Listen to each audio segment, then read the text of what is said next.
Here in Bicol, we don't say, mag-ingat ka, huwag kang kain ng kain. Baka high bloodin ka. Instead, we say, buro bagtakan mo sana boy ang adobo. Siba-sibaan mo sana. Kapag nagkurlog ang luong mo, inaratake ka, bahala ka sa buhay mo. Sige, siba sa nakisiba. Bumakal ka, urual daw. 3 times a day ang kaon. Gibuhon mo ng 10 times a day. Oh, pork chop, pata, kabos. Kabos na mga matataba. Bagtakan mo na. Biyo managan na magpurutok ang batok mo. Kakasiba mo. Oh, makuha mo ang kaunasan mo.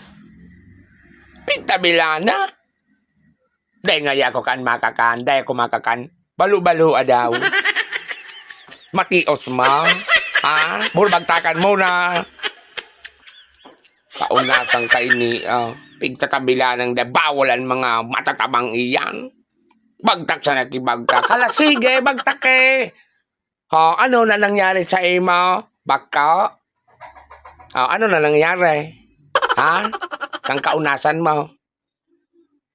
Pag-diet, bagtak sa nakibagtak.